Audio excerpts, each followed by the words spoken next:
এলাকার পরিবেশের শান্তি রক্ষার্থে মহাদেব ভক্ত দ্বীপ সহ আরো 4 জনকে গতকাল রবিবার রাতে আটক করে সেহারা বাজার ফাঁড়ির পুলিশ। মানুষ বলে না সঙ্গ দোষ মানে বড় দোষ ভাই। যেদিন থেকে এই ছেলেটা দণ্ডি কাটে একা একা যাচ্ছিল আদিযোগীর মন্দিরে, সেদিন থেকে ঠিকই ছিল। যেদিন থেকে সঙ্গ শুরু করছে বিশ্বাস করো, তারপরের থেকে সেই ছেলেটার সাথে চলতেই আছে। যেদিন থেকে দণ্ডি কাটা শুরু করছে সেদিন থেকে একজন যাচ্ছে ওর সাথে, ভিডিও করে করে সোশ্যাল মিডিয়াতে আপলোড করে ওইখান থেকে ভাই ইনকাম শুরু করে দিল। রাস্তা দিয়ে যে যাচ্ছে 200-300, যে যাচ্ছে খাবার দিচ্ছে, সবকিছু নিয়ে যাচ্ছে। কিন্তু শালা যেদিন থেকে চুদির ভাই এই সিপি ভাই শালা এই ছেলের সাথে যুক্ত হয়েছে, বিশ্বাস কর ভাই সবকিছুতে সিপি ভাইয়ের দোষ। আরে ভাই ভদ্র একটা ছেলে দণ্ডি কাটে যাচ্ছে এত দূরে রাস্তা, আর শালা সিপি ভাই যাওয়ার পরে বিশ্বাস কর ছেলেটার একদম গার মারা গেল। মনে করো সমস্যা সবারই জীবনে থাকে, কিন্তু একটা ভাই ভেবে তোমাকে আমি এই গাড়িটা গিফট করলাম। বা রে বোকাচোদা বা, সত্যি কথা বলতে চুয়েছি এক নম্বর চুত মারানি ভাই। কারণ তোর জন্য এই ছেলেটা আমার মনে হয় ফাইসে গেল।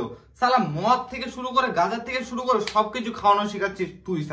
শালা সিপি ভাই তো নাম, কিন্তু যাওরা চুদা হচ্ছে সব থেকে বড় তুই ভাই। এত একটা ভদ্র ঘরের ছেলে মনে হচ্ছে দণ্ডি কেটে যাচ্ছে এত কষ্ট করে, বিশ্বাস কর সেই কষ্টের মধ্যে তুই একদম জল ঢেলে দিছিস। শালা চুদির ভাই ছেলেটাকে গাড়ি গিফট করছিস না বাল করতেছিস। শালা ভিউজের জন্য তোরা কি বাল ছাল না করে বেড়াচ্ছিস এখন। হাই, আমি চলে এসেছি তো বন্ধুবান, দীপ ভাইকে তোমরা সবাই জানো, এত দূরের থেকে দণ্ডি কেটে আদিযোগীর ওখানে যাচ্ছিল ভাই। এখন এই ভিডিওটা দেখার পরে তোমরা ভাববা এই ছেলেটা এত খারাপ কি করে হতে পারে। শালা মদ গাঁজা থেকে শুরু করে ছেলেটা সব খাচ্ছে এখন। এবং 4 চাকা গাড়িটি সঠিক নথিপত্র না থাকায় আটক করে রাখা হয়েছে। দেখ তোলে ওরা গাড়িটা গিফট করছে কিন্তু গাড়িটার কোনো কাগজপত্রই নাই, তাহলে ভাব কেমন বড় বোকাচোদা তুই লেওরা ভাই। ভিডিওতে ভিউজ আনার জন্য তোরা দেখাচ্ছিস গাড়ি গিফট করছিস, গাড়ির নাম ট্রান্সফার করে দিচ্ছিস। তাহলে সবাইকে বোকাচোদা বানানোর ধান্দা নাকি তোদের? কেন গেল না এবার গাট্টা মারা খায় এবার জেলের ভাত? শুধু মদ খাওয়াই নয়, সেখানে বসানো হয়েছিল গাঁজার আসরও।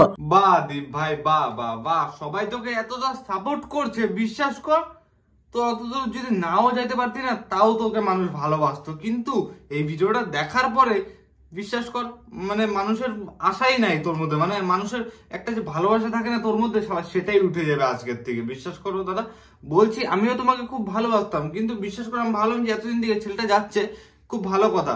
কিন্তু আজকে যে ভিডিওটা দেখলাম একটা নিউজ চ্যানেলে, বিশ্বাস করে দেখে আমার বিচি একদম কান্দে উঠে গেল। ভাবছি এত ভদ্র একটা ছেলে দেখে মনে হচ্ছে, কিন্তু এই ছেলেটা এরকম মদ গাঁজার আসরে থাকে, মদ গাঁজা খাইতে পারে, সেটা কিন্তু একদম উচিত ছিল না তোমার। উল্লেখ্য, পূর্ব বর্ধমানের ভাতার থানা সেরুয়া গ্রামের বাসিন্দা 21 বছরের দীপবাগ দণ্ডি কেটে তামিলনাড়ুর আদিযোগী মহাদেবের মন্দিরে যাবেন। এতদিনের কষ্ট আমার মনে হয় তোমার এবার জলে চলে যাবে ভাই, বিশ্বাস করো।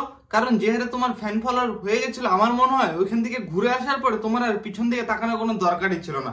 লোক যেভাবে ভালোবাসা দিচ্ছিল তোমাকে, তোমার আর বিশ্বাস করো টাকা পয়সা কোনো সাইড থেকে অভাব ছিল না মনে হয়। সোশ্যাল মিডিয়া থেকে তোমার ইনকাম হচ্ছে আমি এতটুকু গ্যারান্টি দিয়ে বলতে পারি। কিন্তু তাও লোক যা সাপোর্ট করছে, রাস্তাঘাটে 200-300 যে যা পারছে দিয়ে যাচ্ছে। কিন্তু এইসব মদের আসর, গাঞ্জা খাচ্ছ, রাস্তাঘাটে লোককে দেখাচ্ছ তুমি ভদ্রগিরি, এইসব কিন্তু একদমই ঠিক হয় নাই। সমস্যা সবারই জীবনে থাকে, কিন্তু একটা ভাই ভেবে তোমাকে আমি এই গাড়িটা গিফট করলাম। সব থেকে যারো আচুদা হচ্ছে এই সিপি ভাই। এই চুদির ভাইয়ের জন্য এই দীপ ভাই ফাইসে গেল এখন ভাই। গাঞ্জা খাওয়ার মেন টার্গেট হচ্ছে সিপি ভাইয়ের ছিল, আমি তো জানি। চুদির ভাইয়ের চোখ মুখ দেখেই বোঝা যায়, সালা মুখ চুখ তো বান্দর চুদার মতো ভাই। এই মালটাকে দেখেই না বোঝা যায় গাঞ্জা খাওয়ার নেশা ছিল এর। এই তো নিয়ে গেল দীপ ভাইকে, এখন ফাইসে গেল এরা লেওরা। এখন খাও চোদা। গাড়ি কাগজ সব তোমার নেবো।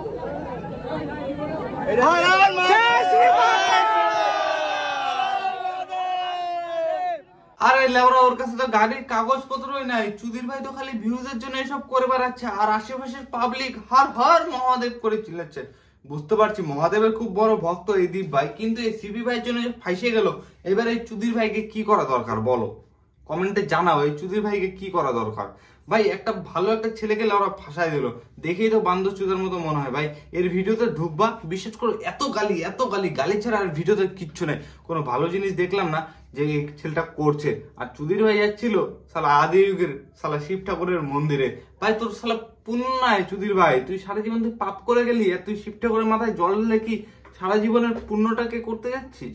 এই ভিডিওগুলো খালি মজার জন্য দেখবা, মজা নিয়ে ভুলে যাবা, কেউ ওরা গায়ে লাগাবেন না। Bye bye.